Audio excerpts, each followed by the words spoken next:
नमस्कार दोस्तों। आज हम लोग अध्ययन करेंगे कि ग्रंथ किसे कहते हैं और ग्रंथ के प्रकार।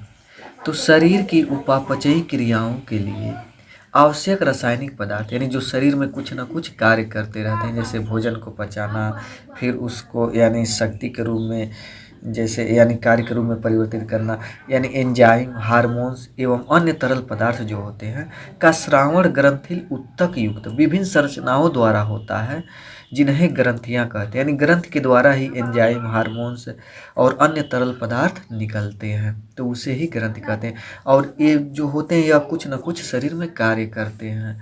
और उपापचयी क्रिया यानी उपापचयी किसे कहते हैं, तो भोजन को पचाना, फिर उस यानी उत्सर्जन करना, सब यानी जो भी शरीर में क्रियाएं होती हैं वह उपापचयी क्रियाओं के अंतर्गत आती हैं। अब ग्रंथियों के प्रकार, तो ग्रंथि जो होते हैं मुख्यतः 3 प्रकार के होते हैं।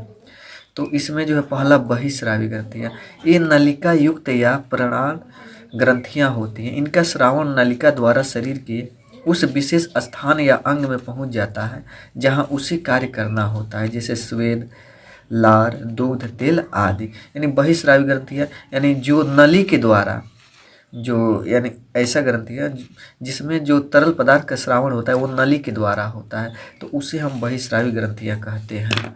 फिर अगला जो अंतःस्रावी ग्रंथियाँ यानी हार्मोन स्रावित करने वाली नलिका विहीन ग्रंथि, यानी जो नलिका विहीन ग्रंथियाँ होती हैं, नलिका के माध्यम से तरल पदार्थ नहीं जाते हैं, उसे अंतःस्रावी ग्रंथियाँ कहते हैं। अंतःस्रावी ग्रंथियों में वाहिकाएं नहीं पाई जाती, यानी नली नहीं पाई जाती। ये अपना स्राव सीधे रुधिर में करती हैं, जैसे थायराइड, पीयूष ग्रंथि आदि। फिर तीसरा जो है मिश्रित ग्रंथि है, यानी इसमें नलिका भी पाई जाती है और कुछ जगह पर यानी नलिका के द्वारा जाता है और कुछ जगह नलिका विहीन हो जाता है, तो यह दोनों मिलाकर है, तो इसलिए इस ग्रंथि को मिश्रित ग्रंथियाँ कहते हैं। यानी इस प्रकार की ग्रंथियाँ मुख्य रूप से तो बहिस्रावी होती हैं, परंतु इनका कुछ भाग अंतःस्रावी भी होता है, जैसे अग्नाशय।